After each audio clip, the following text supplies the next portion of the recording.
What are you doing? Take a look at that picture. Okay. Now this one. Take a good, long look. Takes a moment to see it. See what? Superman and Clark Kent are one and the same person. Are you serious? Yeah. Look, I do specs on Superman. Everyone knows they're the same person.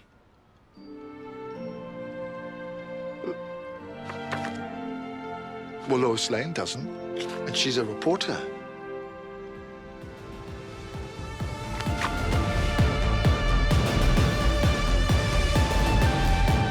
Hello and welcome, I forgot to turn on the light, to Who Watches Who, Doctor Who podcast Professional. with me, Matthew, and as always, Yes. I am joined with... I forgot about that part. Hello, yes, I'm Scott, and we are celebrating the release of Superman. Superman. Because it's out today. Wow! What day is today? Friday the 11th of July. Superman is here, and it's probably fine. It's probably better in this, let's be fair. Well, I'd hope so. I think it looks good. It looks good, yeah. Yeah. Yeah. But, you know, we've been burned by so many superhero movies before. It's James Gunn. I like James Gunn. James Gunn has a good track record with superhero properties. Between the Guardians trilogy, Suicide Squad. I've seen one episode of Peacemaker. You know. Yeah. He's got a good track record. I've seen a couple of episodes of Creature Commandos. Oh yeah. Very good, I forgot that was a show. Yeah. Yeah. Good time. Yeah, he's good. It'll be better in this. That's the end of our podcast. Cool. Thank you Goodbye. for watching. Go watch Superman. Of course, yeah, we are doing the return of Dr. Mysterio today. We in are. celebration of Superman coming out. Yes. The first Superman in a long time, almost over a decade. Yeah, because it was Man of Steel. Yeah. Well, Batman v Superman. Batman v Superman doesn't count. It's more of a Justice League. I guess. prequel. I guess. But yeah, Man of Steel was the last solo Superman Yeah. movie. Even though this one isn't a solo Superman movie either, it's got 20,000 characters in it, just in the trailer alone. Yeah. But we are covering the return of Dr. Mysterio, which is Doctor Who's take on Superman. It's a Christmas special. Is it really a take on Superman? What gave you that impression? Yeah, well, it's kind of like Superman, Batman, it's just superhero genre in general. Yeah, no, kinda, it's more just but Superman. it's definitely Superman. I mean, more from his performance. Yeah. He's doing the Batman voice, and he's got the half Batman mask. Yeah. But- Yeah, it's technically not a Christmas special. There's a Christmas tree in the background And it snows. occasionally. And it's snowing. And the Doctor pretends to be Santa for a bit. But it did air on the 25th of December 2016. Fantastic which year. was, famously the worst year in history. The year that time stopped, 2016. It was a Sunday, and at the time of recording, 8 years, 6 months, and 13 days ago. Almost a decade since this episode aired. Crazy. Which is very upsetting. I remember when this aired live, and thought back. Whoa, so many birds just flew by that window. That was crazy. And thought when this episode aired, I was like, wow, this episode looks like it's going to be terrible. And then it was kind of terrible, and I was like, that kind of sucked. I remember when this episode aired, and I did not watch it. I was wow. like, this episode looks bad. I'm not going to watch it. I think I'm done with Doctor Who. You know, the Husbands of River Song kind of felt like a finale, and I was like, I'm 18. Do I want to watch Doctor Who? Do I want to watch a silly episode of Doctor Who? Not really. I mean, I held off until 3 weeks into series 10. I mean, I binge watched this episode. You lasted a long time. Yeah. 4 episodes. Yeah. And then series 10 turned out to be Series 10 really was good. fantastic. So I kept on hanging on. And then series 11 was decent. And then series 12 fell off again. I mean, we truly never recovered after series 12. No, and then we started the podcast. Series 12 was so bad, we started the podcast. Yes. Because we kept texting about how fucking insane series 12 was. It was half good. I think we enjoyed some episodes. It definitely disintegrated by the Yes. end, yeah. But the only thing I have on this day is what was on at the cinemas, because it's Christmas Day. Everybody stops doing shit.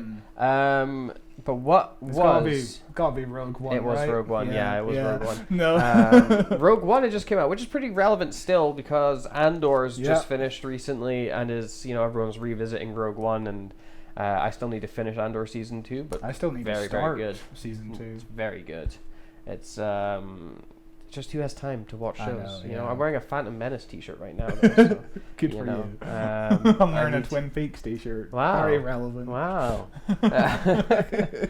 But yeah, we've got Andor. What did you think of Andor? Season 1 was very good. Yeah. It What was- about Rogue One? That's what I meant to say. Rogue One was okay. It was okay. Yeah. A little bit clunky, a little bit unfocused, but the good stuff really fucking works for me in that movie. It suffers from that film was plagued by reshoots and Yeah. re-edits. Because and- Gareth Edwards got fired and then they did Mhm. reshoots without him, which is the classic case in how to ruin your fucking movies. And of course, Star Wars famously did very well after that. Yeah, well, it's interesting. They keep firing directors on Star Wars because it was supposed to be Lord and Miller that did Solo, and then they got fired and replaced with Ron Howard. And the Game of Thrones guys were supposed to do Star Wars, and then they got fired. And you know, it's cool. It's nice that they've got a plan and it's so but structured. we've and got the a vision. Mandalorian and Grogu coming out Yeah. next May. Yeah, Which- I'm sure it'll be incomprehensible if you've not been watching all Yeah, of the no. shows and the cartoons. But No. I'm looking forward to it. I really hope we have a hideous CGI Luke Skywalker again. Probably. We should remember that ending shot of Rogue One with the hideous CGI Princess Leia, and then Carrie Fisher died like 2 weeks later. Yeah, yeah. Tragic. God, oh, miserable time. But speaking of miserable time, Scots, what have you got? Scots, there's more than one of you. What have you got? What have you got for the writer's corner for this episode here? Well, of course, Moffat conceived of the idea of the Doctor meeting a superhero for Series 10, Mm-hmm. and then the producer on Series 10 was like, hey, that's kind of a shitty idea. Let's not do that. And then he was trying to come up with an idea for the Christmas special 2016, and then the producer was like, hey, why not do a superhero? It's Christmas. Mm-hmm. Let's have fun, because superheroes and Christmas go together, apparently. Do they? No, they don't. But, Summer and superhero, like that's when the blockbusters come out. It's I know, summertime, isn't I it? know. You know. but yeah, it was the best episode to appeal to children, I guess. And Stephen Moffat did have a dying mother around this time. His mother was dying, so I presume it was just an episode for him to easily write, because this is not a complicated episode at all. No, it's very straightforward. Some of the dialogue is terrible in this episode. Some of the dialogue is just copy and pasted from the Superman movie from 1979. There's no satire, there's no commentary on superhero movies. No, it's just straight up like superhero. Yeah, Yeah. yeah. I'll need to mute my phone. Wow. They hoped to shoot in America, which the budget at the time was obviously not very good, so they wound up shooting in Bulgaria instead. Right. Because there's a big New York soundstage in Bulgaria, so they just wound up shooting in this backlot, and it's a pretty good backlot. Yeah, you know? yeah, it's New York, isn't it? It's the same backlot as seen in The Expendables 2, which I haven't seen. I haven't seen it either. No. But yeah, it doesn't look like New York. It looks totally fake, but it looks totally fake in terms of like big movie fake. You know what I mean? When Sure.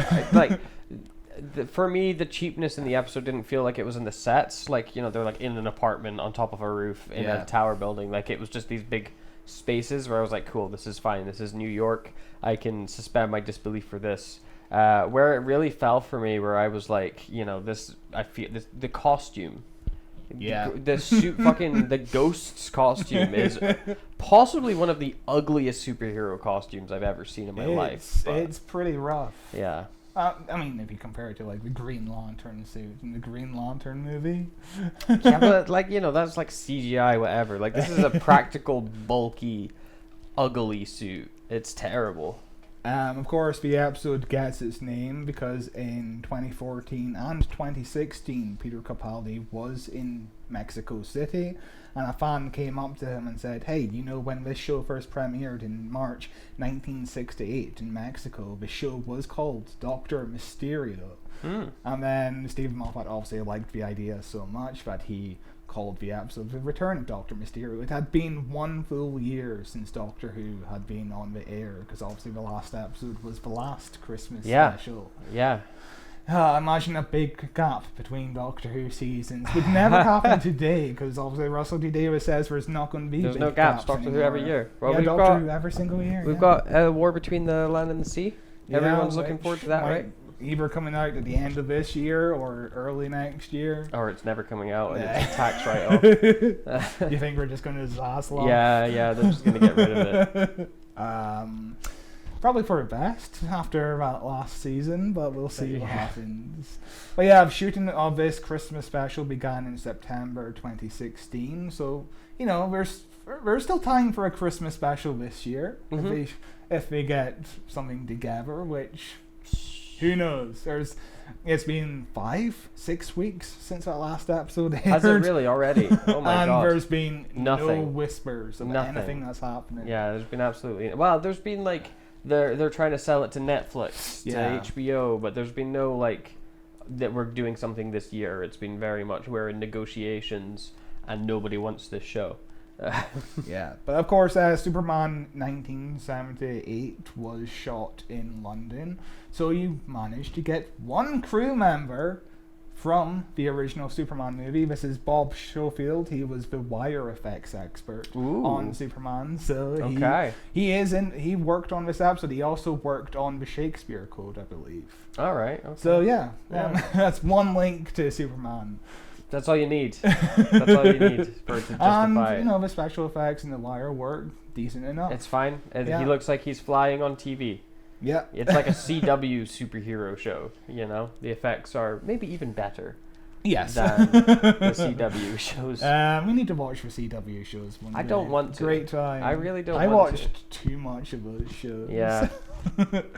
But of course, Moffat said that since he was a child, he always loved superheroes. He mostly enjoyed the Lois and Clark series, the Christopher Reeve Superman movies, and of course the Raimi Spider-Man movies. They keep coming up throughout the research of this episode.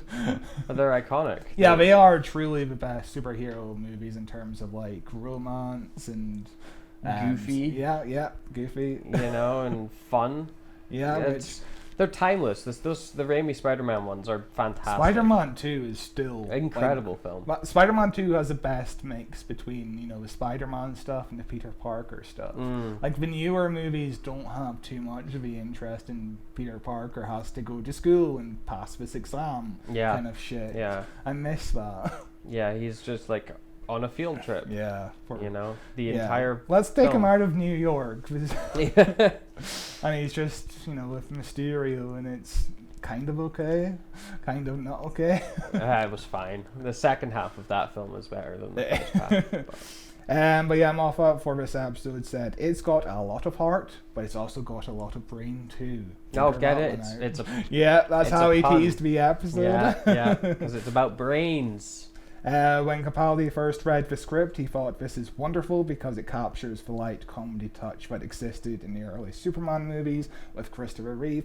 And by, you know, capturing the light comedy, he means it just rips off Superman. There's, as I said, there's direct scenes from the Superman movies. I'm glad they didn't go anywhere near Superman 3, though. Have you seen Superman 3? No, I've not. It's fucking awful. Basically, the story is Richard Donner gets fired in the middle of shooting Superman 2. Right. And they instead bring in Richard Lester, who really fucking loves slapstick comedy. Okay. And then Richard Lester takes the helms of Superman 3. He's the sole guy directing that movie. And when the movie opens up, you know, the first two movies have the opening crawl where it's names coming at you iconic. from space. Whoa. In the third movie, it opens up with Richard Pryor at a bank trying to get unemployment benefits. Right. Okay. And it's like a 2-minute long scene of just him at the bank not being able to get money. Fascinating for a Superman movie. And then the names come at you in a scene where a very attractive lady is walking down the street and everybody is distracted by this beautiful lady. Like, somebody drops a big box of bouncy balls, and they roll on the floor, and a mime trips over these balls, and all the names are coming at you, like Christopher Reeve and Margot Kidder. There's a guy who gets pie in his face. Of course. Yeah. There's a lady on roller skates who crashes into 3 phone booths, and it falls over like dominoes, and there's men in these phone booths who get stuck. Superman. It's classic Superman You've stuff. sold me on this film. There's a guy who crashes his car in a fire hydrant, and the water from the fire hydrant comes into the car, and he drowns in the car. Oh wow! And that's where you get your first Superman scene. Oh, Superman saves him. Yeah. Terrible movie. And then when Superman turns evil in that movie, the first thing Superman does when he turns evil in the movie is he straightens out the Leaning Tower of Pisa. The bastard. Fuck. He puts cats back into trees. Yeah, he blows out the Olympic torch. Oh my god. As well. It's a dreadful movie. We should watch it sometime. Oh my god. It's awful. And there's like 40 minutes straight of like Richard Pryor just doing weird shticks, and he's not surrounded by any other comedians, so everybody's just sitting around watching Richard Pryor do weird improv. And he doesn't meet Superman till the end of the movie. It's fantastic. We should watch it. But of course, we have 2 cast members in this movie. Justin Chatwin, who plays Grant. Okay, yes, from Dragon Ball Evolution. Yeah, 2009. You know this movie. I've seen this movie. How many times? At least a couple times. I watched it as a kid, I think before I knew what Dragon Ball was, and was like, that was a film. And then I think I watched it again as like a teenager. I was like, oh my god, I can't believe how bad this film is type of deal. It's probably one of the most remarkable live adaptations of an anime for like on film. It's terrible. It just changes every single thing about Dragon Ball. That's what he wants. It sets it in like a high school. Yeah, no, it's real bad. It's in like modern day Earth. Nice. But yeah, no, it was terrible. And I know some Dragon Ball fans, Sean specifically is a very big Dragon Ball fan. I think he thinks of it as like one of the worst films of all time. Oh wow, I was expecting I know enough about Sean to know that he loves almost everything. I was expecting him to think it's like an underrated masterpiece. See, 5 stars. he loves Dragon Ball, and he despises that movie because it is atrocious. Yeah. Of course, he was also in War of the Worlds. He was in Russell T Davis's favorite movie, Baby Geniuses 2. he was the teenager who helped the Baby Geniuses. Okay. Typecast as a nanny type character. And he was even in the Smallville pilot as a background character, which is interesting. And he also went to school with Nicholas Hoult, who now plays Lex Luthor in this Superman movie. He does, yeah, and who's had, I would say, better roles.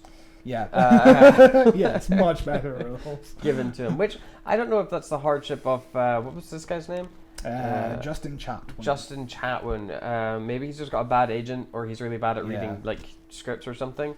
Because I think he's fine. Yeah, he's fine. You know, I think he does a decent enough job in this, but like his other roles that he has chosen definitely been some interesting career moves. You can tell when he did Dragon Ball, he's like, okay, this is my breakout property. This is going to be great. Yeah, this is going to make me into a star.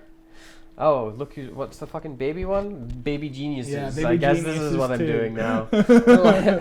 Look Who's Talking or Baby Geniuses? Which one would you rather watch? Look Who's Talking. Yeah. The first one is okay. His favorite movie as a child was Batman in 1989, and he drew inspirations. You won't believe this, but he drew inspirations from Christopher Reeve in the Superman movies. You couldn't tell by watching this. And of course, Tobey Maguire in Spider-Man. I told you to keep coming up. Of course, Lucy is played by Charity Wakefield. She was in the Mockingbird Lane pilot. Do you know about this? I don't even know what that show is. This is, they tried to reboot the Monsters in 2012, and it's like a serious show. Okay. It was pretty good, actually. It's a Right. pretty good pilot, but it never got made to series because it was just so fucking expensive to make. It was made by Brian Fuller, the guy who did Hannibal and Yes. Bates Motel, I believe. Okay. So- I didn't like Bates Motel, but I liked Hannibal. I watched a season of Bates Motel, and I'm like, this is too much. Yeah. This is too much background. It turns it into a soap opera when it's just like I'd rather just have it be simple. Yeah. Norman Bates' brother is involved in like drug trades and shit. Of course, yeah. Well, you gotta have all your B, C's, and D plots, you know.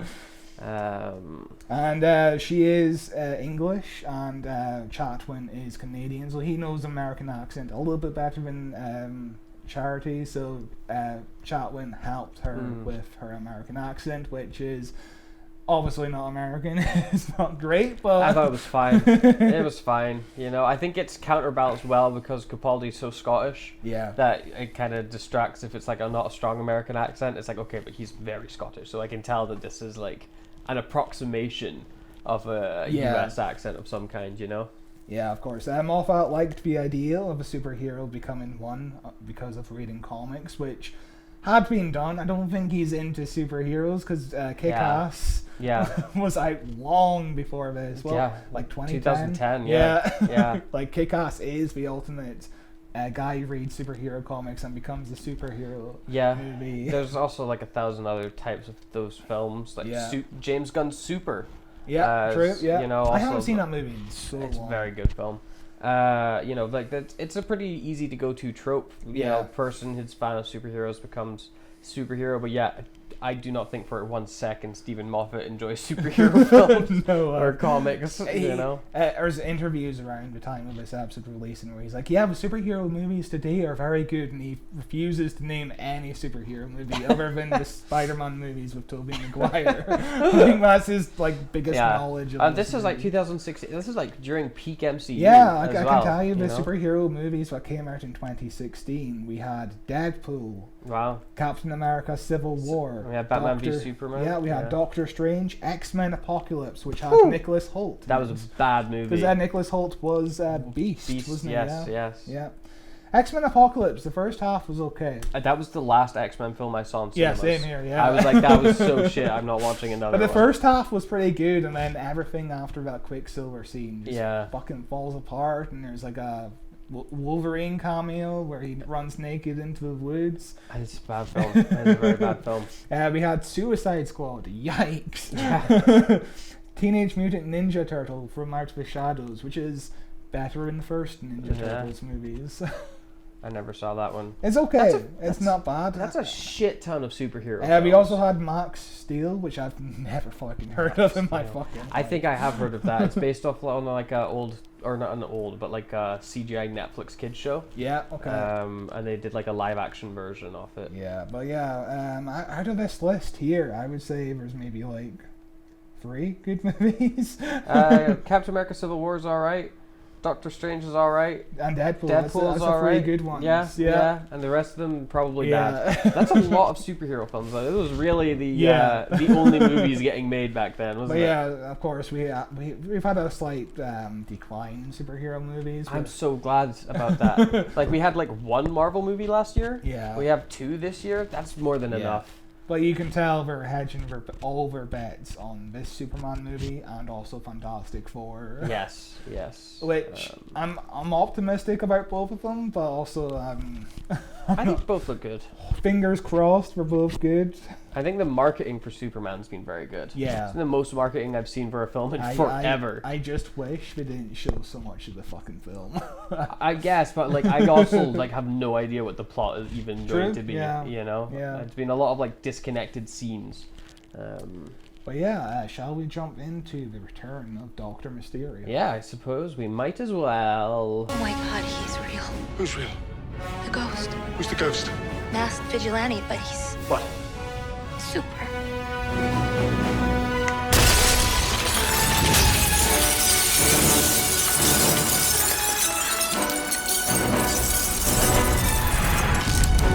Mind if I come in? Impressive. Those windows, like everything in this building, are built to withstand a blast equivalent to 4 nuclear explosions. Sorry about that. Would you like me to call a glazier?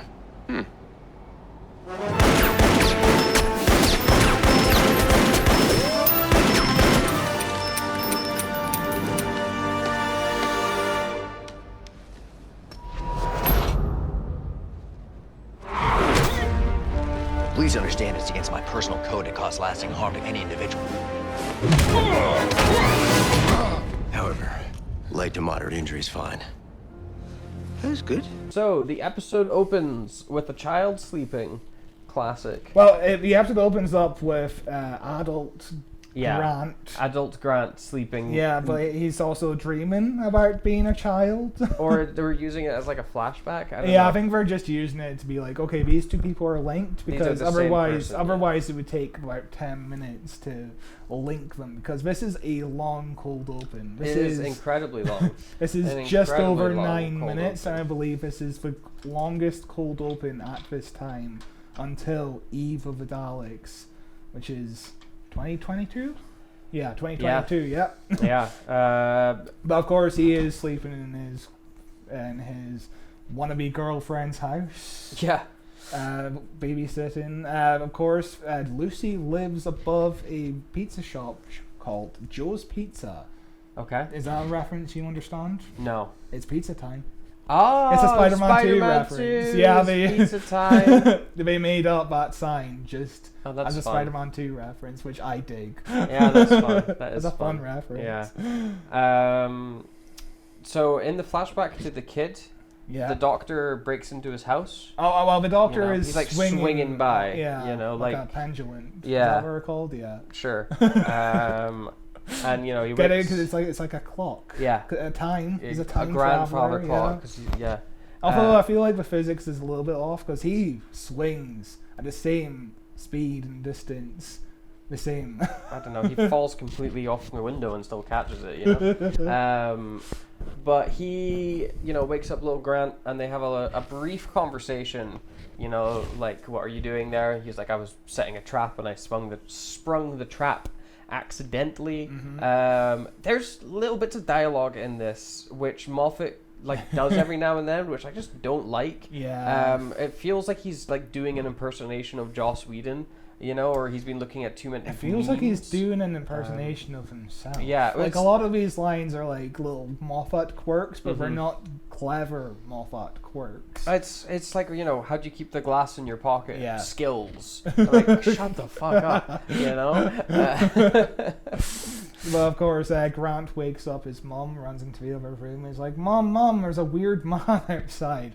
And the mum is like, I guess, it's Santa, let him in. Yeah, I guess that she's just like still asleep or something. Yeah. She's like, oh yeah, you're just dreaming. You should let in the guy.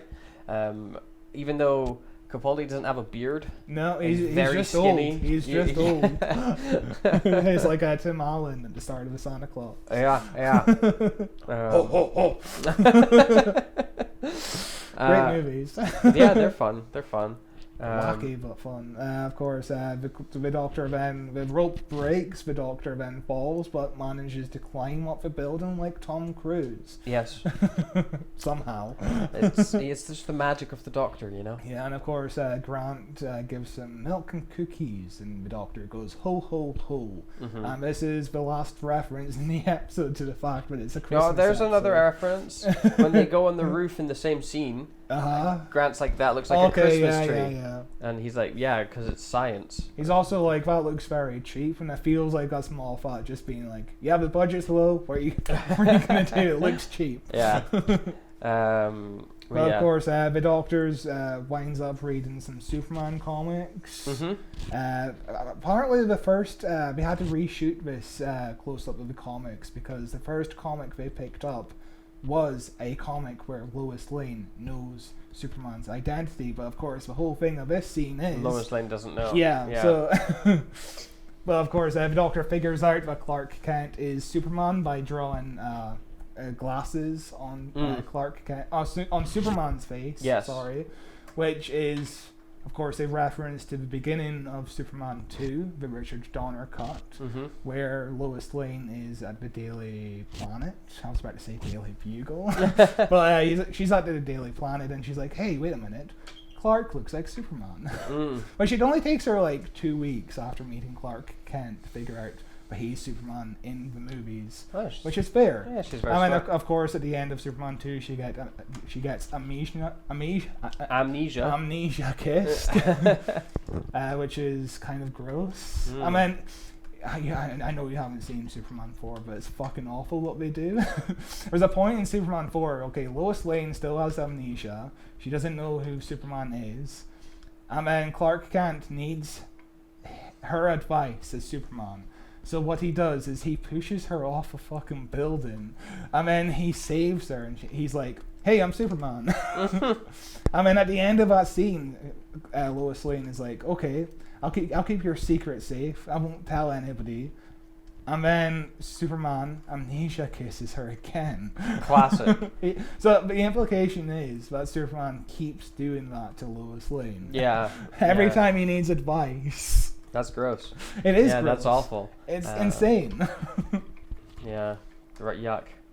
Yeah. So Grant and that go onto the roof, don't they? Yeah. With the Doctor. They talk about Spider-Man for a bit. Yeah. And this is the line where the Doctor's like, oh, he died of radiation poisoning. He has vomiting, hair loss, and death. That's his superpowers. Yeah. Which again feels like a draft one, a Moffat line. It's like not clever. It's clever-ish. Sure. It's like, not. yeah, get it, because it's Spider-Man. Yeah. It's like ha ha ha. But it's whatever. I didn't think it's such a, like, we're just touching on superheroes type of line. You know, like it was whatever. With a lot of the things in this episode, it's completely fine. It's like, even, I will say, the kids, they got to play Grant. It's fun. Yeah, He's the decent, kid is okay. You know? Like, this opening 9 minutes, I'm like, okay, I'm not really into the dialogue, but I'm into the chemistry between the kid and the Doctor. Maybe this is better than I remembered. You know, it's fun, it's light-hearted, it's... I feel like Capaldi is a good actor in the way he's able to give towards the kid actors. Yeah. You know, he's able to, like, compromise for their abilities, you know? He feels like he's a good actor towards kids. It's been a while since I've seen the episode with Courtney. Remember that one girl? No. 12-year-old girl? Oh my god, from the school. Yes. Yes. Holy shit. Yeah, I remember that. She sucked. She did suck. Yeah. But I remember, like, comparing this kid to, like, the most recent Stephen Moffat kid in Boom. This kid's way better. That kid in Boom sucked. That was so annoying. But I was, like, thinking, like, maybe this would be a more interesting episode, because they touch on it with Capaldi going back and, like, visiting Grant and making sure he's like this mentor to him and his superhero. The kid who plays teenage Grant is the worst actor to play Grant in this episode. His delivery is just flat the entire time. Yeah. But maybe the episode's more interesting if it's following Capaldi trying to mentor this kid. Yeah. You know, throughout being like, okay, this kid's going to be Superman. I've got to be Superman's dad. There needs to be a bit more conflict between the Doctor and Grant, because he's like, okay, don't use your superpowers, but Grant is kind of using his superpowers immediately for good. uses his superpowers. Yeah, he's using the Doctor doesn't give a shit. He's like, all right. Yeah, I mean, there's no like conflict between the Doctor and Grant. It's not like Grant is like being manipulated by superhero media at the time, which was going dark and gritty. Yeah. You know what I mean? He's like, I'm gonna watch Superman 1979 and just live my life like Superman in that movie. Like, he injures that one guy when he goes into the building later on. Yeah, his dialogue, and that's terrible. And he's like, oh, I only do light injuries, which feels fair enough. That feels like something the Doctor would do. So why is the Doctor so disapproving of him being a superhero? Yeah, exactly. It would be... Also, the tone of this episode is just so off compared to everything else in the Moffat era. It just does not feel like it fits in the universe of Doctor Who. It's a weird one. It's really strange. Yeah, it's sandwiched as well in such a weird place. You know, you got the Wedding of River Song, Husbands of River Song, and then Series 10, which are tonally quite similar. Yeah. And then this weird little splodge in the middle of, you know, little superhero adventure that nobody cares about. going on. But of course, Grant says he has a cold, and he starts coughing. The doctor brings out water from his jacket, which I do like. I don't like the line, but I do like the fact that the doctor has TARDIS-sized pockets, but that's a fine bigger on the inside. Yeah. Of course, he also gives him a crystal, which... Yeah. It's a weird bit of like setup for the doctor to like make the kid eat the thing. Like it works because he's like, here's water, here's a thing. I mean, he doesn't fucking tell the kid not to to eat. do. No, but like you see how the kid got there. Yeah, okay. With that, like that, you've been given water, you're given a weird thing that looks like a tablet. But it also kind of looks like a crystal. Or like a dice. It looks like a D20. Yeah. Whatever that is, yeah. But I don't know why the doctor even gave it to him. Yeah. Why not just be like, look at this thing? Wow, isn't that neat? Okay. Yeah. Like, don't give a kid a little object.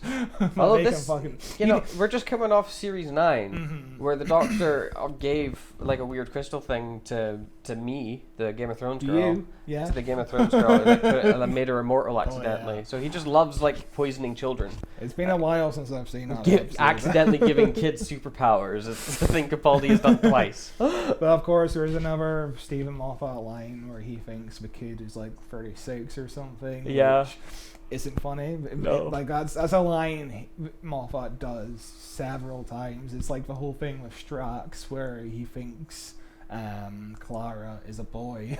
Yeah, sure. You just and can't it's tell. like, it's not really funny. Maybe the first few times, but if you keep making that joke, it's just diminishing returns. Yeah. Of course, this is the scene where Grant gives the Doctor Mysterio title. I mean, it's never brought up again. Well, not until the end. Brought up again at the end. True, yeah. But yeah, it's an okay title. Yeah, it's fine. Well, the Doctor basically points to the device on the roof and says, it's a time distortion equalizer thingy. There's been a lot of localized disruption here in New York, which is, of course, a reference to the fact with the angels. Okay, in Rory, this is... Yeah. I do wonder if he's doing this in the episode to try and go back to visit Amy and Rory after losing River Song. Maybe. It's a fun That's my interpretation. I think that's... Because, he just lost River Song. Why not try and go see her parents? Yeah. That's a pretty fun theory. Did we ever get it explained what he's doing with that thing in the actual episode? I don't think we do. He's just time distortion. Yeah. Googath. So, like, the gemstone is supposed to go into the device, and he says it's like an onboard computer. It came from a star formed in the heart of a red hole and stabilized in pure dwarf star crystal. The gemstone knows what you want and draws energy from the nearest star to make it happen. So it's a fucking wish stone. Basically, yeah. It's a wish stone that Grant swallows. And because he's really into superhero comics, he starts levitating. Yes, he gets to be a superhero. Yeah. Which is fun. It's a fun setup, I think. It's a fun little concept to do a little sci-fi twist on the superhero origin. It's not like he's... I mean, I guess superhero films are kind of sci-fi anyway. Aliens and, rocks and whatever. But to ground it in the more Doctor Who-esque universe, Well, also in this episode, Grant. I keep wanting to call him Gavin for some reason. Gavin. Grant is on the news, and he's like, okay, so that news broadcast isn't shared online. Nobody from London sees it. Unit gets called in. But, yeah. Although I thought it was weird that he was on the news in like the first in the scene that we see like before that in the big tower. When he shows up, the reporter lady's like, "Oh my god, the ghost is real." Yeah, it's not. I thought he was just a rumor, but he's actually a real living person. Yeah, like, he's on the fucking news. She's a news journalist who doesn't watch the news apparently. he's doing TV interviews where he's like, "Fire safety's important." Like is he unknown or is he super known? It kind of goes back and forth between the entire episode. And it feels like a big twist in the Doctor Who universe to have a fucking superhero in the universe, but nobody ever acknowledges it. And he's still a superhero by the end, isn't he? He doesn't lose his power. He's just like he's still going. around there somewhere. Yeah. They need to bring back Ghost. What's he up to? So of course the baby in present day 2016, it doesn't feel like 2016 because of course we keep referencing the fact that newspapers are still the way to get your news. Everybody reads the paper. It should be like a news like online paper, like typing an article or something. But we do reference apps, so we do know it's 2016, but the entire episode just never feels like it's 2016. Yeah. But like Moffat can't write current. He doesn't know technology. True. What happens in Inside Man with the USB? Yeah, it's like a Wi-Fi dongle. It's like the most dumb thing I've ever seen in my life. The average cold open is 9 minutes and 5 seconds, which that's a long boy. That is super long. It's crazy. It didn't feel that long when I was watching it. To be fair, didn't. I was pretty entertained that with first scene just it zips by, but flies by. Superheroes. But of course, after I still don't like this theme song. It's way too whiny. Yeah, it's not great. It's not a great theme song. I definitely, having just like come off Shooty's era, I've been watching that. His theme song's banging. Yeah, very good theme song. Compared to this one, which sucks. But yeah, we cut to a Harmony show press conference, and there's a globe at the top of the building, which of course is a fucking Superman reference because of the Daily Planet. And even though it's not a news organization, it's what kind of organization is it? Brains and jars. Brains and jars. I don't know. It's just a business, isn't it? It's like we're a big tech business. Thank you for doing all our tech business. And this is where we meet Mr. Brock, who is kind of the main villain of the episode, kind of. Yeah. He's very there's a very loose concept of villains in this episode. They're just the villains are the brains, I guess. And also the aliens are the same aliens from Husbands of River Song. The least memorable part of the Husbands of River Song. It's a fun effect. I like the It's a fun effect, but it's less impressive when you're doing it the second time in a row. We just saw it last episode, and when the Doctor stands in front of one of the guys who takes off his head, he's like, "Oh, thank God I didn't eat anything." He did the same joke last episode. Yeah. Like, come up with something new. Yeah. But Mr. Brock's first lines is, "Any questions after today can be handled by Miss Schuster or Miss Siegel." And this is a reference to Jerry Siegel and Joe Shuster, who were the Superman creators. Yeah, nice. Of course, famously two Jewish men. There's nothing political about Superman. There's nothing about immigrants. I saw today that James Gunn was like, this is a story about immigration. Yeah. Which is a very basic take on Superman. Yeah. That people really fucking get upset about. Why? But the people that get upset about it don't read the comics and only stay online, and they don't care. They're not real people. It's insane that Superman is almost 100 years old. Yeah. 1939, I believe, 38. Insane. It's a insane legacy. It'll be public domain soon. It will be. I can't wait for the evil actually, James Gunn produced an evil Superman movie. He did. The evil, about the evil kid Superman. I watched it. Don't remember too much about it, but it was okay. Yeah, I haven't seen it. And of course, Mr. Brock's next line is, "We're here to open your minds." Get it? They're gonna. There's a lot of brain puns. There is. There is a lot of brain puns in this episode for sure. Which I didn't hate most of them. I thought they were all pretty good. Well, of course, Lucy is at this press conference. She's a journalist, and her name is Lucy Fletcher. Of course, Lucy is Lois Lane's sister in the comic books. Right. And her maiden name, her maiden name is Lucy Lombard. Of course, this continues with tradition of Superman's girlfriends having LL names, Lois Lane and not Lana Lane. Right. Superman gets big boners for ladies with two L's in their names for some reason. It's kind of a trope in most superhero things, though, isn't it? Like Stan Lee famously, he was like Peter Parker. Yeah, Bruce Banner. Yeah. But he was like, it's because I don't remember their names. Yeah. That helped him remember who they Also, were. very funny. There's I believe it's like Amazing Spider-Man issue 12 or something, where there's a panel that says Peter Palmer. Which is there's famously a lot of mistakes in there's a lot of typos in early Marvel comics, which is very funny.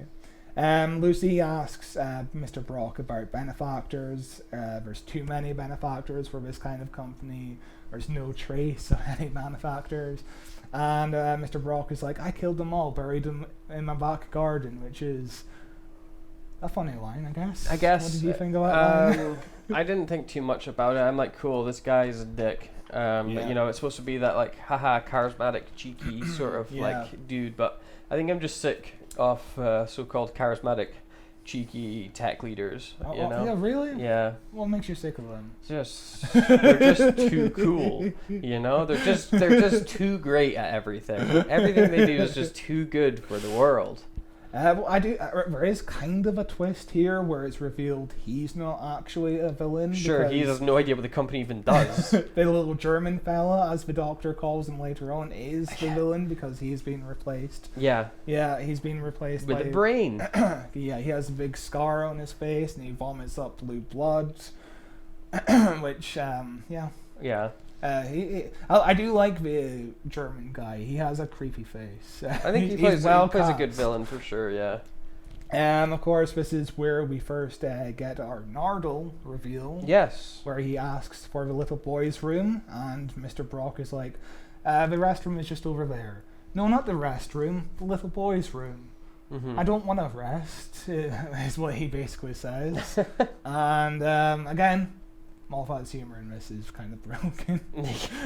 I can't think of any lines I laughed out loud in this episode. No, I can't think of any like standout moments either. Nardole's okay in this. Yeah. I don't think he really does anything, and there's like large parts of the script where he's just not there at all. He gets much better in that season 10. Wouldn't you believe it? But Nardole wasn't supposed to be in this episode. He was added last minute. Oh wow! So the idea was Matt Lucas really wanted to come back. He was living in Los Angeles at the time, and Stephen Moffat was like, "Do you really want?" His agent was actually like, "Do you really want to go back to Cardiff? Because you live in LA." Like nobody believed that Matt Lucas would want to come back to Doctor Who, but he's a big Doctor Who fan, and he really wanted to come back. So the initial plan was for him to return in like 2 or 3 episodes in season 10. Of course, that role expanded to every single episode. Yeah, full-time companion. Which is why Nardole basically pops up just at the end of some certain episodes. But when they shot the pilot episode before this, not the pilot episode, but the episode called The Pilot, which is the next episode. Yes. So when they shot the pilot, Stephen Moffat walked on set and saw the chemistry between Peter Capaldi and Matt Lucas and was like, hey, holy shit, they actually worked. This is perfect chemistry. They are really funny. They're a perfect double act. Yeah. I'm going to add them to every single episode. So he went back to the script of this episode and added Nardole, which is why he basically just stands around and just repeats what other people are saying. He does that multiple times in this episode. Yeah, he does. But it's fun, and I do like, Matt Lucas and Capaldi together. Nardole and his version and his Doctor. It's a fun, like, straight man, goofy man kind of relationship they've got going on. Yeah. And it's I don't like him in this episode, but he is much better in Series 10 for sure. Yeah, he is. And also, I really liked just having a companion that wasn't a hot human female. I mean, he's still hot. But he's not human or female, he's like Robot Man from somewhere. I can't remember his background. We just watched. They briefly say in this episode that he got cut out of the big robot suit he ended up in by Capaldi. So Hydroflax, that was his name. So he's still a robot, I guess. Kind of, but he can like breathe and get strangled, and he's organic in some way. I don't know. Who knows? Yeah. But Mr. Sims, who is the little German fellow, he asks Brock to look at the brains.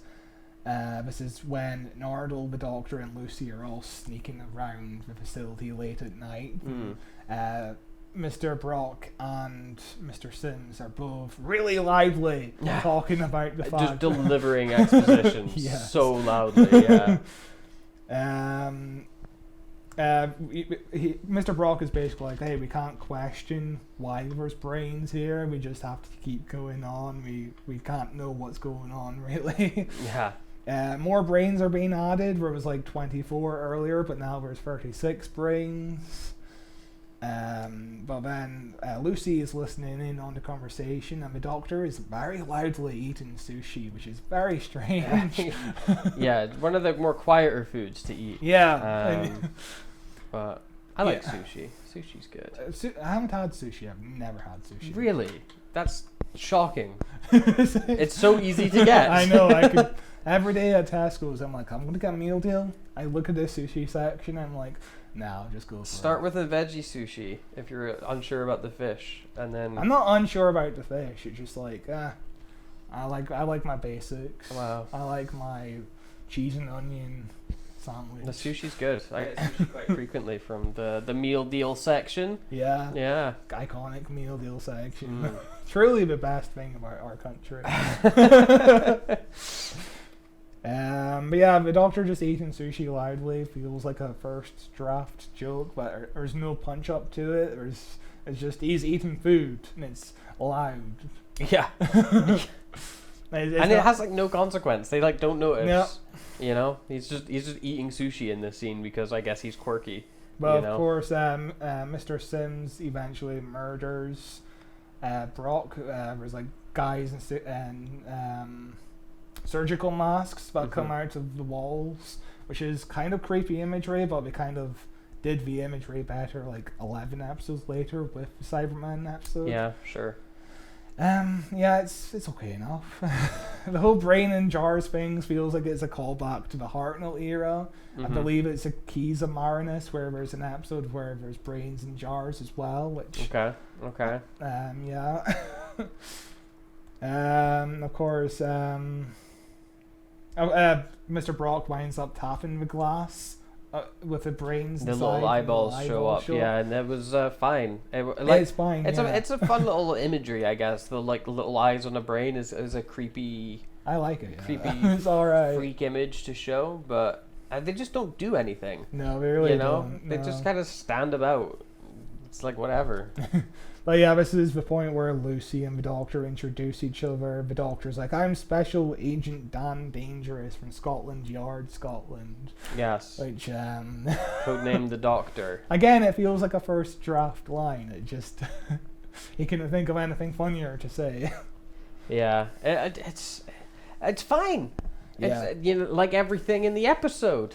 It's fine. Yeah. I was entertained. Fine enough. It was fine. And then Lucy's like, oh my god, America needs to know about this. And the Doctor's like, brains with minds of her own. No one will believe this. This is America. This is America. Which is a great line, especially like a month after Donald Trump got elected. Yeah. For the first time. Yeah, for the first time, yeah. Yeah.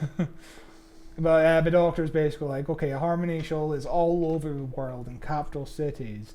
And of course, Nardo comes in at this point. Yes. He's like, New York isn't the capital city.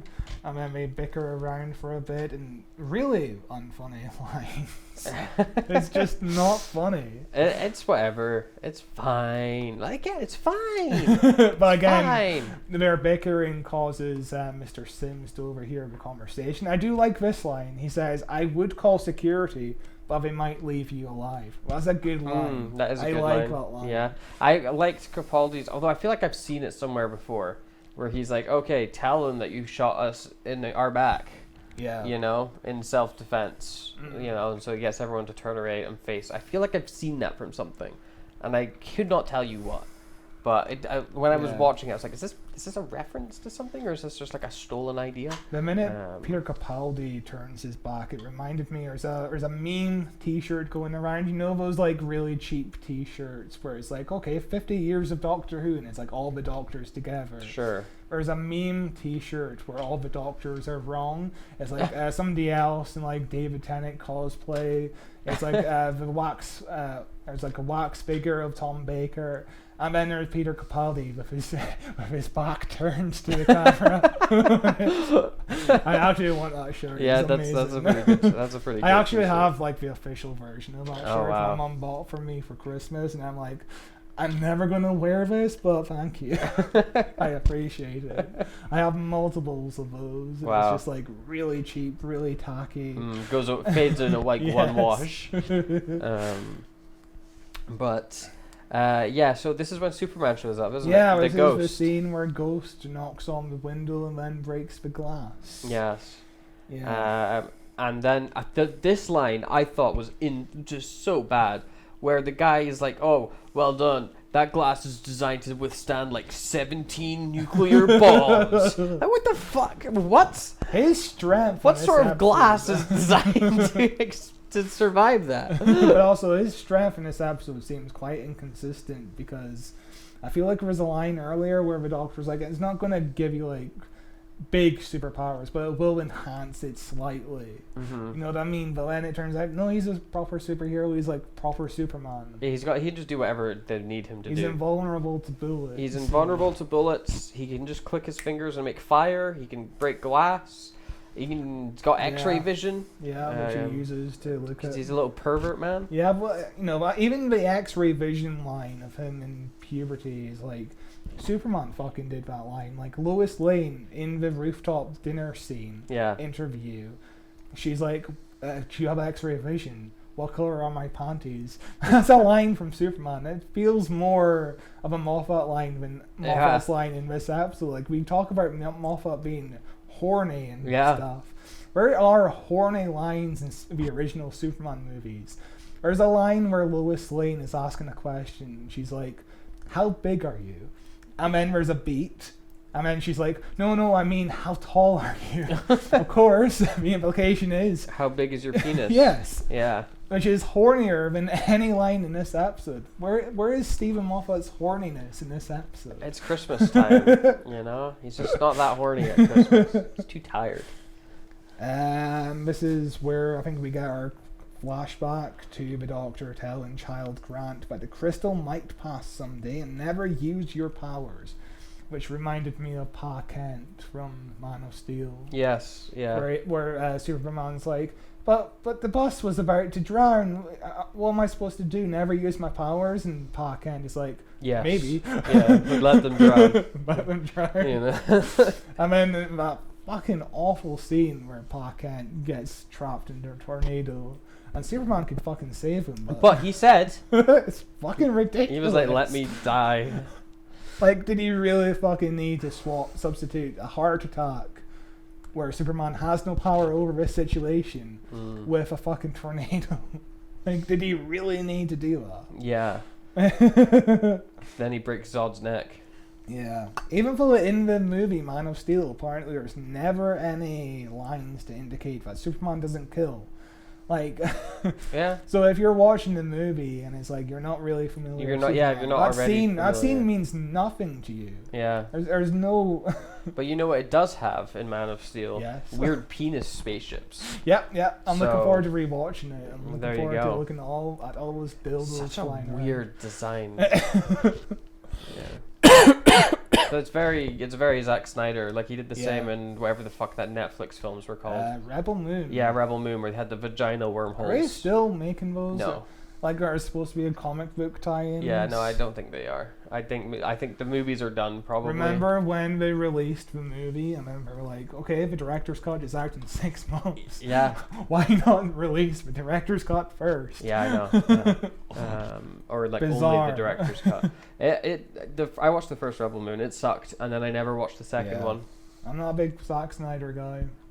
He's got some films I enjoy. Watchmen is okay, but when Watchmen you I compare enjoy. Watchmen to the comic book, it's Sure. not the same. But I kind of like them as their own separate things. I think the film does a decent job in kind of translating some parts of it. But Yeah. yeah, the ending is insanely different. You should watch the TV show. It's a direct sequel to the comic book. His TV show is really fucking good. His zombie film, not the modern one. What the fuck is it called? Army? Oh no, Day of the No, Dead. Day of the Dead. Dawn of the Dead. The Dawn one- of the Dead. the The one in the one mall. written- yeah, the but- remake one, but it's in a mall. Is it the one written by James Gunn? I haven't seen it, but No idea. I know James Gunn wrote a movie of it. Oh, interesting. But maybe then it's very good. Okay. It's very good. It's like early Zack Snyder stuff. But yeah. Of course, Ghost in the building. He takes Lucy and flies her home just in front of Joe's Pizza.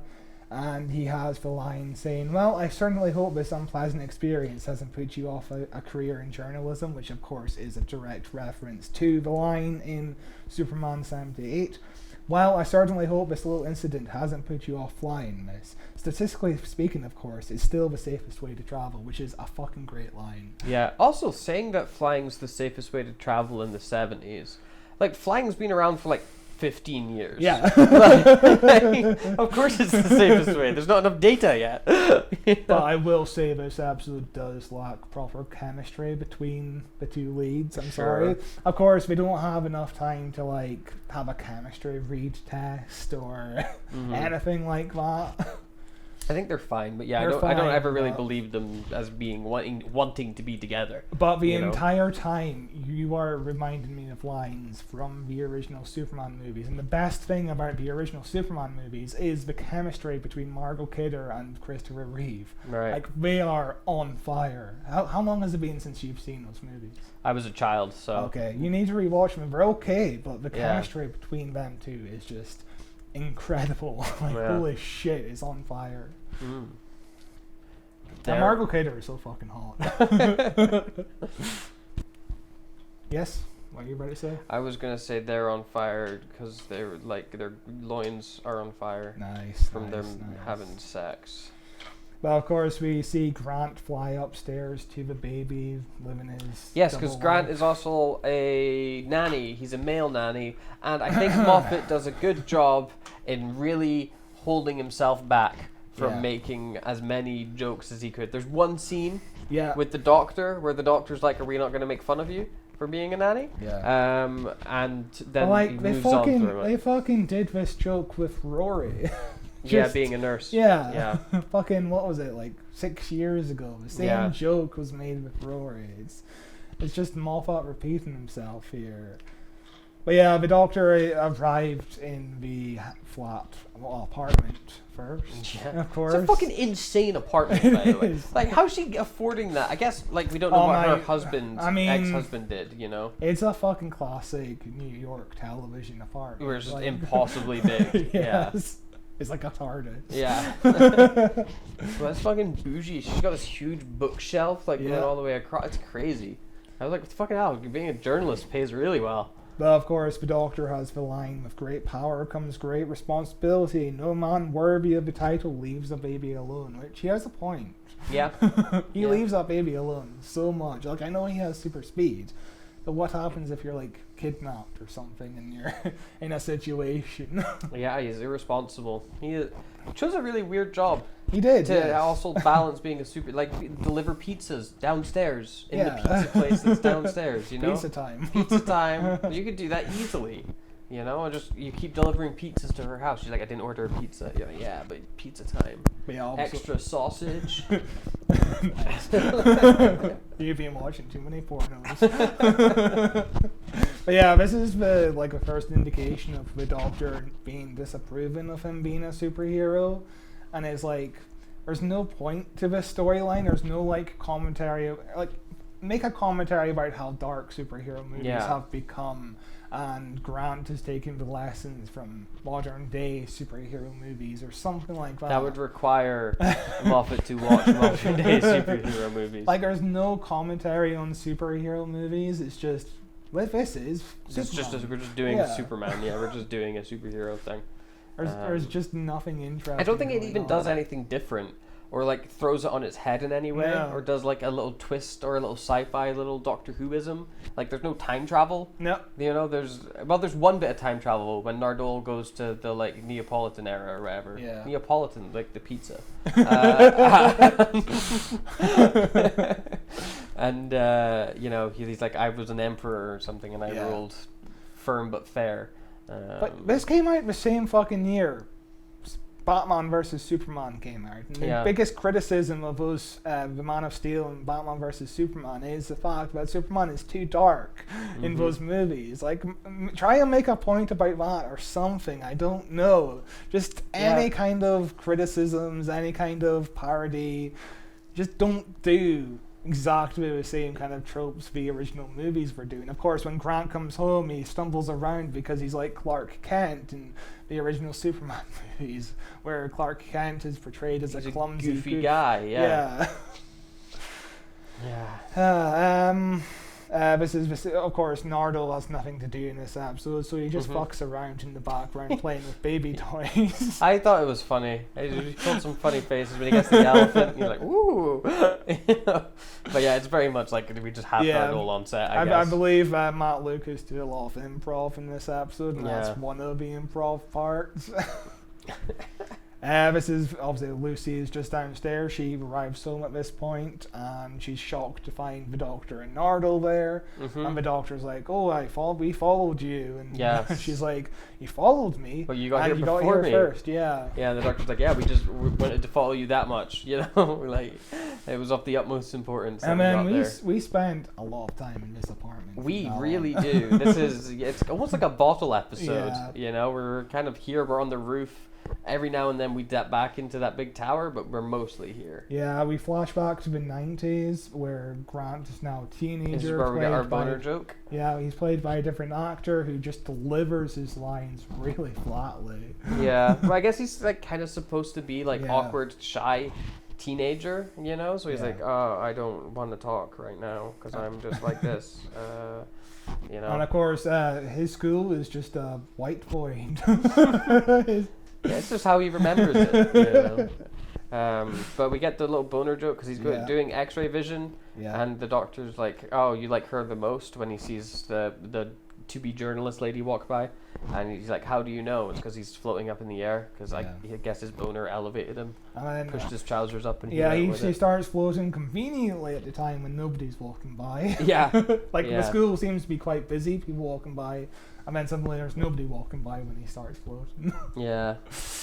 But yeah, of course, as I said, the X-ray joke was done so much better in Superman, where Lois Lane is wearing pink panties.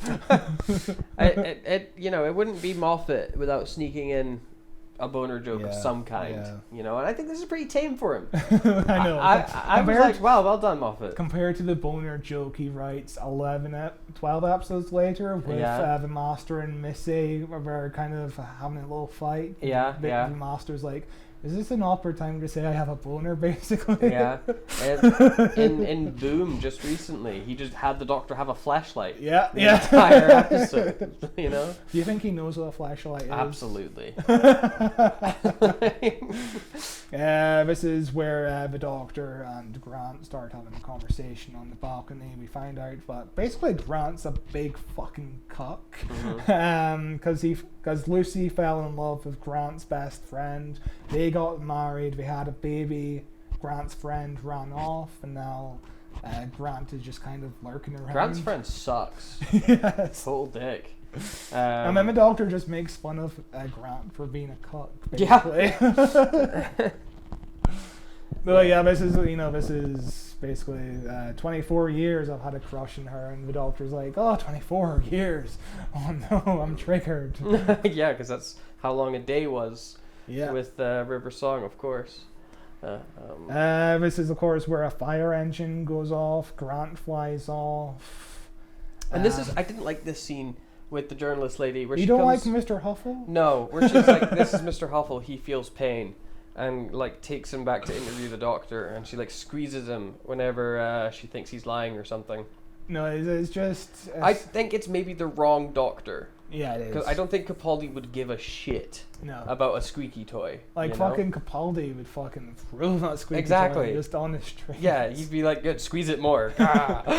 Well, Stephen Moffat does like his headless characters in Christmas Special. Of course, with previous Christmas Special, Nardole was headless. Yeah.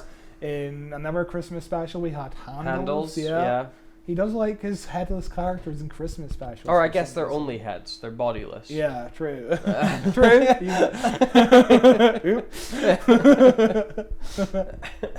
What else? Yeah, I wrote Bad and Dumb for Mr. Huffles. Yeah, I didn't like it either. And she's trying to interrogate him to find out, and Capaldi just tells her everything that's been going on in the episode.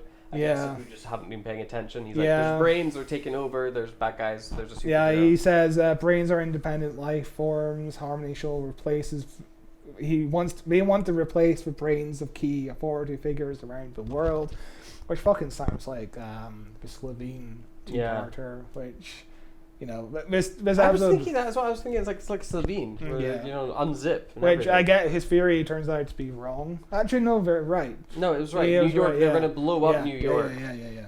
to make everyone panic or whatever. Yeah. Yeah. But yeah, this episode is like bare minimum in terms of. It's your story. most basic alien invasion, kind of with a superhero twist on top, I guess. And again, we just spend way too long with just the Doctor and Lucy, where the Doctor's like, "Hey, don't you recognize Ghost? Don't you think you can get a hold of him?" Yeah. Essentially. Lucy asks the Doctor about Ghost's identity and asks him why he's so invested in the whole mystery that's going on. And Lucy's like, "Why are you investigating? What's in this for you?" And the Doctor's like, "I like to keep busy." And Lucy's like, "Why? What happened to you?" Mhm. And it's a clunky line. Yeah, it's fine. I think it's done better towards the end with Nardole. Yeah. When he's like, you know, the Doctor is hurt and he's going to be hurting for a while, but, you know, he's probably going to come out a bit better. And, like, his speech, I think, is very good. I wish this episode dealt more with the grief of the Yeah. Doctor, because Yeah. it's such a afterthought. If you didn't have those lines that alludes to it slightly, you wouldn't Yeah. tell that Peter Capaldi is feeling grief. Again, even if you were to focus the episode more on him with Kid Grant, Yeah. you know, it's him grieving through River, but having to then, like, essentially be a mentor to this kid who's got superpowers, you know. Kid Grant, who he has more chemistry with Yeah. than adult Grant. Yeah, for some I reason. I think there's a better episode in there somewhere. Grieving Doctor plus superhero kid. Yeah, Grieving Doctor mentoring this little kid. That's a decent Yeah. Christmas special, Yeah. you know? But Grant, of course, comes back. He was on the TV quite a bit, and he's like, always use fire alarms. And given, Yeah, it was, I it think- was some fun dumb. It was like the Captain America yes, promo Homecoming. videos in Spider-Man. Yeah. Oh, my favorite line about that part is the school teacher being like, "Isn't he a fugitive at the moment?" Of course, this is where Grant comes back, and he forgot to put on his glasses, which isn't important. The Doctor makes a big deal about it. He's like, "Quick, here's your glasses to hide your secret identity," but the Ghost wears a fucking mask. Yeah, I guess she's used to Grant with glasses on, you know? Yeah, but him without glasses, like the whole thing with Clark Kent is him without glasses is how you know he's Superman. Did you hear about James Gunn? There might be a scene in the new Superman movie that explains the glasses have hypnotizing powers. Oh, okay. Which I think is from the comics, but that's stupid. I'm sorry. Yeah. Sometimes you don't need to explain things. It's the difficulty of it, isn't it, though? Because it's like one of those classic, like, just because it's from the 30s, Yeah. and it's this kind of goofy reason that no one notices because he puts glasses on. Like, all right. But when Grant, we're essentially saying that Grant is wearing two masks in this episode, Yeah. because if he doesn't wear the glasses, immediately Lucy would know Well, that. Because there's a scene later on where he adjusts. He does a classic Christopher Reeve thing. Yeah. Where he straightens out his posture, takes off his glasses, and he's like, "This is how she'll know." But but you don't. And he does the opposite as well when they're on dinner. He takes off his mask. Yeah. And he's like, if you look at me, you'll recognize me as Grant Yeah. right now. But then later on at the end, when they go to kiss, she's like, hang on, put your mask back on, and puts his glasses on his face. Yeah. You know? Just cover his face somehow. But yeah, the Doctor is like, "Oh, you're really smart. That's why I've been listening to you." And I'm like, there's nothing that Lucy has said in this episode that presents her as a really smart character that's worthy of being listened to. It's just got that aura. You know? And the Doctor is like, "Oh, why can't you find Ghost yourself? Why can't you connect the dots?" Basically.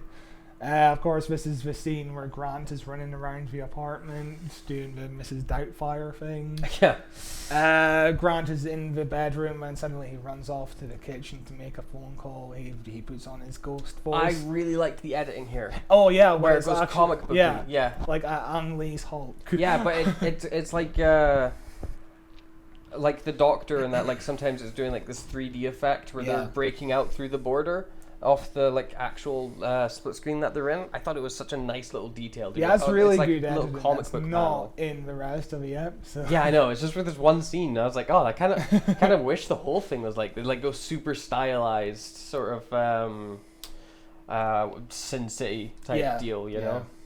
But of course, this is the scene where they set up the date on the roof. Yes. And Grant comes in as himself, and he's like, "Oh, you're off on a date, aren't you?" And she's wearing a jacket, and he's like, "Hey, when you usually go on dates, you wear this little tight red dress," which is a small thought for you. He says it's such a like, the little red thing, you know. Yeah. But by the time Grant gets on the roof as the ghost, she has changed Into clothes, the red dress. which, And he's like, whoa. And the doctor is just in this scene downstairs, and he's just like an awkward third wheel. It's like the episode isn't centered on the doctor anymore, but it kind of is at the same time, because he goes off and does his own thing with Nardole. Yeah. And it's like, why like, it becomes to a point where it's like the superhero stuff is not connected to the doctor There's stuff. large parts where the plot just kind of stops. Like the villains in this literally just walk into the scene. They're just like, oh, hello, we're here now. Yeah, we just stand around waiting for stuff to happen. Yeah, it's just like, okay, I guess we're just doing things. Like, we're just standing, when we're not on screen, we're just T-posing the entire time. Yeah. Just below the map. Of course, this is where we find out Grant's had a crush on her for 24 years. We cut back to Brock and Sims in the place, and this is where we're looking at the CCTV footage. Yeah. And suddenly, oh my god, he's standing right in front of us this entire time. I thought that was a fun reveal where the doctor's like, boo. But he's standing literally right in front of us. Literally right in front of us in the dark, but the camera can see him like it's light. I don't know. But, I thought it was a fun reveal, even if it didn't fully make sense. And this is, Capaldi just giving it his all. He's really good in this episode, even if the plot isn't giving him much to do. Yeah, it was nice revisiting Capaldi again. I was like, oh, I missed him as the Doctor. Of course, this is the scene where the Doctor is like, hey, I'm going to give you mercy. Just fucking run away and I won't fucking chase after you. It's okay. Just leave this planet. And of course, they refuse. Yeah. Which, remember, I like the Doctor having multiple moments of like emotions. He fluctuates between emotions, and he can carry a scene just by himself, just energy. I don't feel like Shidigawa really got to do scenes like that where he's doing a big monologue and he's not really. Yeah, most of his monologues where he was just crying. Yeah, I don't know. It's really weird. It'll be interesting to go back to the Shidigawa era. I can give it a couple years, when Doctor Who somehow got worse. We'll go back and be like, God, it was so good. Remember when all she did was point at a sign? The best. A sign, by the way, that we just found out that it was a wish. Yeah, Ruby's mother wished for that sign to appear. Even though it was a projection of Ruby's mother from a recording. I don't understand. In a time window designed by Unit with the TARDIS in it. Basically, we find out at this point that Brock keeps a big gun inside his head, which is like the fucking worst way to hold a weapon. Like, not in your pockets, but you have to unzip, and it takes ages for your head to unfold. Possible if it goes off accidentally. Yeah, but like it takes like solid 30 seconds to pull out your gun if you keep it inside your head. Why not just a fucking pocket?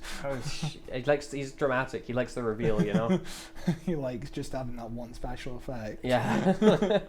And this is, of course, I think the part where the Doctor hands him a burger. For some reason. Yeah, because he's like, you put me off my dinner. Yeah. I don't want a burger anymore. It literally the same joke. From earlier on. Song, this is where we kind of got a little bit of a reveal that we want the world leaders to run to them, but we don't quite know what that means quite yet. I still don't think we fully know what it means. No. And it's just a vague kind of, they're going to take over kind it's of a deal. very vague plot. Yeah. Like, nobody gets murdered in this episode. It's just like, we're just standing Well, around. somebody gets murdered. He gets the guy, the leader. He becomes a brain man, This is where Nardole lands the TARDIS on the Doctor, and he's all dressed up, as you said earlier. this is the scene where they're quite kind of briefly hinting about Hintly. Kind of hintly, everybody. we're kind of hinting about what the Doctor's big storyline is in this episode, where he's just grieving River Song so much, like he rebuilt Nardole, and he doesn't want to be alone, and you can tell. You could do this with the story with the kid if you were focusing on Kid Grant. But again, you can tell this whole thing was an afterthought. Oh yeah, it was just like, we need a Christmas special. We've been commissioned for it. Yeah. What's an episode we can do while we work on actual Doctor Who? Yeah, and of course, Class did release the same year. Classic. Class. Of course, we covered Classic. the pilot of Class, which was okay. It was fine, yeah. It was fine. violent as shit. It was so much more violent than I expected it to be. We will need to return to that show someday. Yeah. Weird. Oh, weird show. But yeah, this is where we keep cutting back to Grant and Lucy on the roof, just reenacting the scene from Superman, beat by beat, essentially. Mm-hmm. Just basically copying the same lines over and over again. It's not compelling. I thought it was alright. As someone who hasn't seen Superman in a long time, I thought this scene was fine. Yeah. I was entertained. Yeah. You know? We cut back to the TARDIS where Nardole says it's dumb that the Doctor is upset about Grant. Grant. Yeah, breaking the promise. Yeah. He's like, "Oh, Doctor, you broke your promise about the Time Lords don't interfere with shit." Mm-hmm. And that subplot is kind of dropped. Yeah, Nardole won. Nardole won the Immediately. argument. It was like, oh, well, I guess you're right, yeah. And of course, this is the fucking hitting my scene. microphone.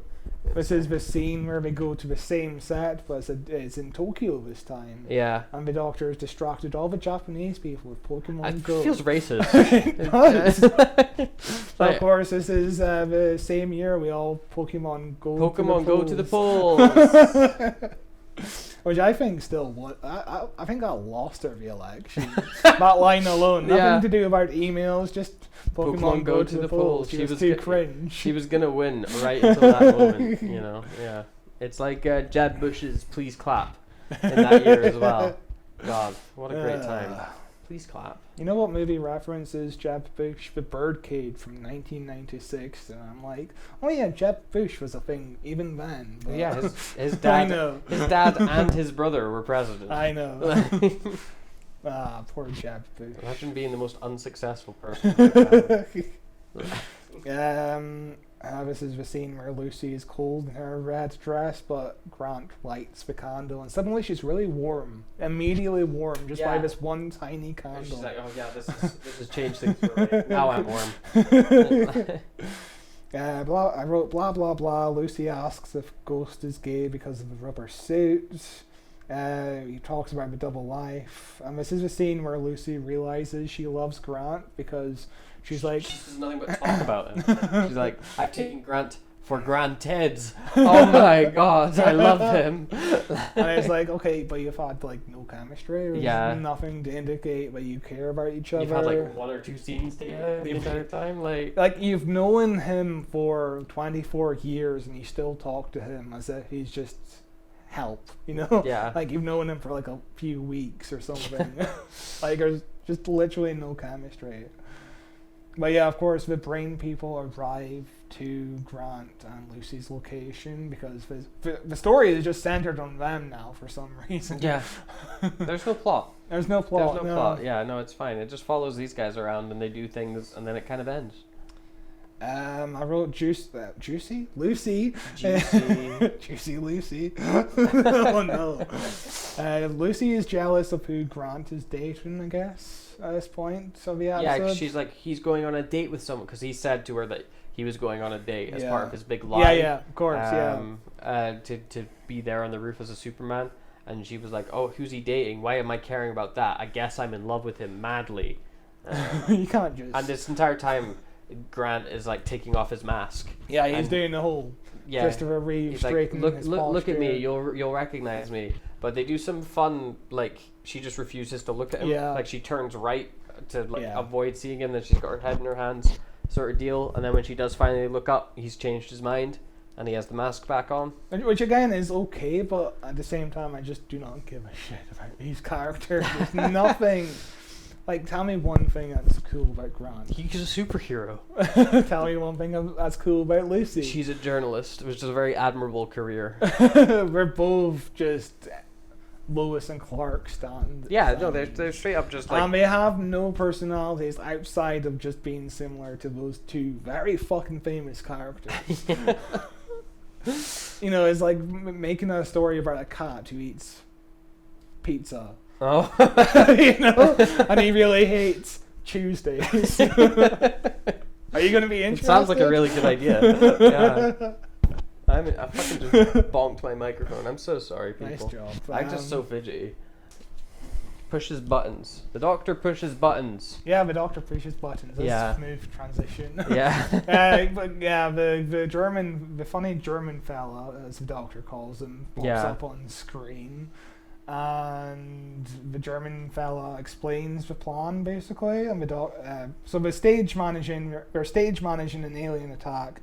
When the aliens have already landed, mass panic, world leaders will run for cover to Harmony Steel is the whole plan. We're trying to send a nuke to New York, and the plan is that the leaders will realize, hey, Harmony Steel building is still okay, it's still intact, etc. Except for that one window. And then the Doctor's like, oh my god, that's a really clever plan.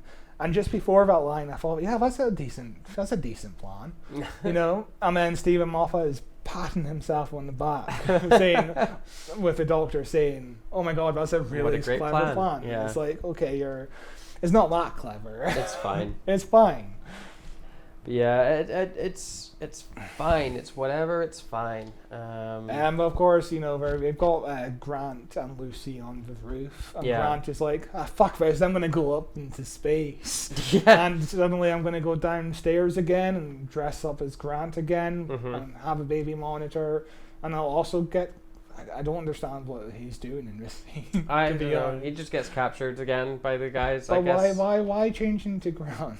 Why leave Lucy? Because they could shoot Lucy.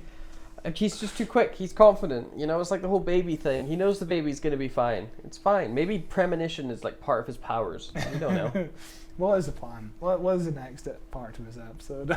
The spaceship comes crashing down. Yes. The Doctor gets Grant to grab it. But he gets rid of the aliens somehow. Somehow. How does he get rid of the Well, aliens? I literally don't remember. Hang on. So the way that this episode ends, the ship is coming down. Yeah. Grant, as a human, dressed as a regular person, has to catch the ship. Yeah, because the Doctor targets his perimeter because of the crystal he uses. Yeah. Whatever he uses, his sonic and Sure. magic. Yeah, he's going. I still don't know what Grant's plan was. He didn't have one. He just wanted. He wanted to die in his Persian clothes. He grabs the thing, the spaceship. Yeah, which is just like any Superman movie. Sure, ever, it's a good looking effect. You know, whether it's him holding the helicopter in the original Superman movie, or him holding the globe in Superman Returns, or the airplane in Superman Returns. Just it's it's an okay effect. It's a decent looking effect, but the shockwave of it is so much that it kind of just bamboozles the bad guys, and they all lose at the same time because units show up to deal with the German guy in the tower. And then the guy with the gun, he's just like on the floor now. Yeah. And you know, like he just doesn't want to do anything for a while, so he sits about till the Doctor shows up. Yeah.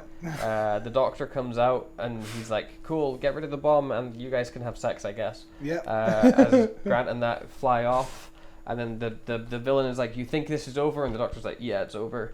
Just sonics him. Yep. And then is like, "You're done. Whatever. I'm just gonna do away with you."